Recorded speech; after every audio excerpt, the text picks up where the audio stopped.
بسم اللہ الرحمن الرحیم.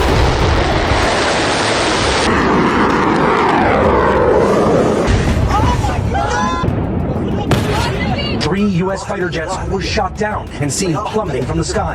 The Pentagon said it was friendly fire. ناظرین، ایران اسرائیل تنازع میں پاکستان بھی کود گیا ہے. روس اور چین کے بعد پاکستان کی انٹری سے ایران مزید مستحکم ہو گیا ہے، اور یہی وجہ ہے کہ ایران نے پلٹ کر ایسا وار کیا ہے جس نے واشنگٹن اور تل ابیب کی چیخیں نکلوا دی ہیں. ایران کی پاسداران انقلاب نے خیبر شکن میزائلوں کے ساتھ وہ کر دکھایا جس کا تصور بھی محال تھا. تل ابیب سے لے کر بحرین اور دبئی تک امریکی اور اسرائیلی غرور کے بت پاش پاش ہو چکے ہیں. ڈیمونا نیوکلیر پلانٹ، جسے اسرائیل ناقابل تسخیر سمجھتا تھا، آج ایرانی میزائلوں کے نشانے پر ہے. صرف یہی نہیں، صہیونی دارالحکومت تل ابیب میں قائم نیتن یاہو کا دفتر، جو صہیونی جارحیت کا مرکز تھا، وہ بھی ملبے کے ڈھیر میں بدل چکا ہے. گزشتہ روز اسرائیلی وزیر اعظم نیتن یاہو کے قتل کی افواہیں سوشل میڈیا پر گردش کرتی رہیں، لیکن اب خود اسرائیلی حکام نے تصدیق کر دی ہے کہ نیتن یاہو کے دفتر کو ایرانی میزائلوں نے نشانہ بنایا، لیکن وزیر اعظم نیتن یاہو بچ گئے. دوسری طرف ایرانی شاہینوں نے دبئی میں امریکی فوجیوں کے اجتماع پر حملہ کیا. یہ حملہ اس قدر شدید اور خوفناک تھا کہ ابتدائی طور پر 40 فوجیوں کی ہلاکت کی اطلاعات ہیں. ایک ساتھ 40 امریکی فوجیوں کو اڑا دینا کوئی معمولی واقعہ نہیں ہے، جبکہ 70 سے زائد زخمی ہیں، جن میں سے متعدد کی حالت تشویشناک ہے. صرف یہی نہیں، بلکہ ایران نے سعودی دارالحکومت ریاض میں امریکی سفارتخانے پر بھی میزائل داغے. یہ امریکی سفارتخانہ دراصل پورے مشرق وسطیٰ میں امریکی آپریشنز اور مفادات کی نگرانی کا مرکز تھا. یہی وجہ ہے کہ ایران نے اسے ہدف بنایا. امریکہ اب سفارتخانے پر کیے جانے والے حملے پر واویلا کر رہا ہے، اور صدر ٹرمپ ایران کو سنگین نتائج بھگتنے کی گیدڑ ببکیاں دے رہے ہیں. بحرین میں امریکی فضائی اڈہ زمیں بوس ہو چکا ہے، اور صرف یہی نہیں، بلکہ امریکہ کا فخر، جسے صدر ٹرمپ بڑے زور و شور سے ایران کے قریب لائے تھے، USS ابراہم لنکن، ایرانی میزائلوں کے بعد نہ صرف پیچھے ہٹنے پر مجبور ہو گیا، بلکہ اسے کافی نقصان بھی پہنچا. خود امریکی سینٹرل کمانڈ نے تصدیق کی ہے کہ ایرانی حملوں میں اس کے 6 فوجی ہلاک ہو گئے ہیں. اب آپ خود اندازہ کر سکتے ہیں کہ تباہی کتنی زیادہ ہوگی. جہاں تک پاکستان کی انٹری کا تعلق ہے، تو وزیر دفاع خواجہ آصف نے لگی لپٹی رکھے بغیر کہہ دیا کہ ایران کے بعد طاغوتی قوتوں کا اگلا ہدف پاکستان ہوگا.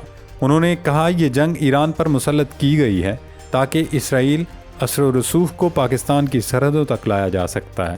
اس سب پر اس ویڈیو میں ہم تفصیلی ڈسکشن کریں گے. ناظرین، سب سے پہلے بات کرتے ہیں ایران کی جانب سے گرائے جانے والے امریکی طیاروں کی.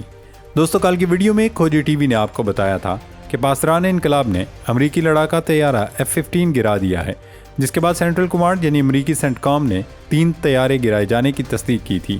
ابھی تک پوری دنیا حیران ہے کہ ایران نے کیسے امریکی لڑاکا طیارے گرا دیے، کیونکہ ایران کی ایئر فورس تو نہ ہونے کے برابر ہے، تو پھر وہ کیسے کویت میں جا کر امریکی جہاز مار سکتے ہیں. امریکہ کی جانب سے تو یہ دعویٰ کیا گیا ہے کہ طیارے فرینڈلی فائرنگ کے واقعے میں کویتی ایئر ڈیفنس سسٹم نے گرائے.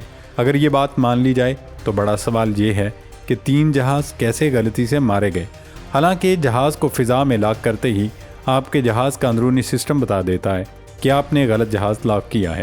دفاعی ماہرین اور تجزیہ کاروں کا ماننا ہے کہ ایران نے یہ جہاز روس اور چین کی مدد سے گرائے ہیں، کیونکہ بنیادی طور پر ایران کے پاس سروس ٹو ایئر میزائل ہیں. اس لیے کبھی امکان ہے کہ جو ایران یہ کلیم کر رہا ہے کہ اس نے جہازوں کو بغیر ایئر فورس کے نشانہ بنایا، ایران کے پاس روسی ساختہ S-300 میزائل پہنچ چکے ہیں. یقینی طور پر یہ میزائل انہوں نے پچھلے سال اسرائیل کے خلاف جنگ کے بعد ہنگامی بنیادوں پر خریدے ہوں گے. اس کے علاوہ یہ اطلاعات بھی ہیں کہ چین نے HQ-9 سیریز میزائل ایران کو فراہم کر دیے ہیں. چین کا یہ میزائل انتہائی خطرناک اور مہلک ہے. چین نے ایران کی مدد اس لیے بھی کی ہوگی کیونکہ ایران پر امریکی قبضے یا رجیم چینج کے بعد امریکہ چین کو تیل کی بوند بوند کو ترسا دے گا. اگر ایران کے پاس روس اور چین کے یہ میزائل آ گئے ہیں تو اس کا سیدھا اور صاف مطلب یہ ہے کہ معاملہ اتنا سادہ نہیں، یہ جنگ ابھی مزید چلے گی. امریکہ اور اس کے اتحادی اسرائیل کو مزید نقصان اٹھانا پڑے گا. ویسے بھی ایران کی جانب سے یہ دعویٰ کیا جا رہا ہے کہ اس نے کویت میں 10 امریکی لڑاکا طیاروں کو نشانہ بنایا. اس دعوے میں صداقت اس لیے بھی لگتی ہے کیونکہ اب خود امریکی تسلیم کر رہے ہیں کہ ان کے 3 جہاز گر گئے ہیں، تو اس کا مطلب ہے نقصان کافی زیادہ ہوا ہے. پاسداران انقلاب کا کہنا ہے کہ مشرق وسطیٰ میں موجود تمام امریکی اڈے تباہ کیے جا چکے ہیں، جن میں سے کچھ جزوی طور پر تباہ ہوئے ہیں، اور اگلے مرحلے میں امریکی فوجیوں کی رہائش گاہوں کو نشانہ بنایا جائے گا. ان فوجیوں کو چن چن کر ٹھکانے لگائیں گے. جو مشرق وسطی کے مختلف ملکوں میں مختلف عمارتوں میں چھپے بیٹھے ہیں۔ ہمارے پاس ان کی مکمل انٹیلیجنس رپورٹ موجود ہیں۔ ہم عرب ملکوں کو نہیں، صرف امریکی اہداف کو ٹارگٹ کر رہے ہیں۔ پاسداران انقلاب کے اس اعلان کے بعد دبئی میں امریکی فوجیوں کی لاشوں کے انبار بتا رہے ہیں کہ اس بار ایران نے کافی تیاری کر رکھی ہے۔ وہ بس اپنی ایئر فورس کے نہ ہونے کی وجہ سے مار کھا رہا ہے، لیکن اس کے باوجود ایرانی فوج نہ صرف بھرپور مزاحمت کر رہی ہے بلکہ صہیونی اور امریکی فوجیوں کو ناکوں چنے چبوا رہی ہے۔ ایرانی بلاسٹک میزائلوں نے جس امریکی بحری بیڑے ابراہم لنکن کو نشانہ بنایا وہ بھی تقریباً ناکارہ ہو چکا ہے۔ ناظرین، پاکستان کے وزیر دفاع خواجہ آصف نے صہیونیت کو انسانیت کے لیے خطرہ قرار دیتے ہوئے کہا، ایران پر جنگ مسلط کی گئی، ایجنڈا اسرائیلی اثر کو پاکستان کی سرحد تک لانا ہے۔ ایران پر اسرائیلی اور امریکی حملے کے بعد پاکستان کی تشویش بالکل درست ہے۔ اس کی وجہ یہ ہے کہ مودی کا اسرائیل کا دورہ کرنا بالکل ان کے دورے کے وقت افغان طالبان کا پاکستان کے خلاف جنگ چھیڑ دینا، اس کے بعد امریکہ اور اسرائیل کا ایک ساتھ ایران پر حملہ آور ہونا، یہ ساری کڑیاں اگر ملائی جائیں تو بہت کچھ بیان کر رہی ہیں۔ چونکہ پاکستان ایٹمی طاقت ہے اور ہماری مسلح افواج کی صلاحیت دنیا تسلیم کرتی ہے، اور یہ ایٹمی پاکستان اسرائیل کو دنیا میں سب سے زیادہ کھٹکتا ہے۔ ایران پر اسرائیل اور امریکی من پسند رجیم مسلط کرنے کا مقصد بھی یہی ہے کہ پاکستان کو گھیرا جائے۔ افغانستان، اسرائیل اور بھارت کا مشترکہ ایجنڈا پاکستان دشمنی ہے، اور قوم کو اس سازش کو سمجھنا ہوگا۔ لیکن اسلامی دنیا کے عقل سے پیدل بے حس حکمران اب بھی اسی امریکہ سے امید اور آس لگائے بیٹھے ہیں جو ہر بار صرف اسرائیلی مفادات کا تحفظ کرتا ہے۔ ناظرین، آج کی یہ صورتحال کسی عام جنگ کا پیش خیمہ نہیں، بلکہ یہ اس عالمی نظام کے خاتمے کا آغاز ہے جس نے دہائیوں سے انسانیت کو یرغمال بنا رکھا تھا۔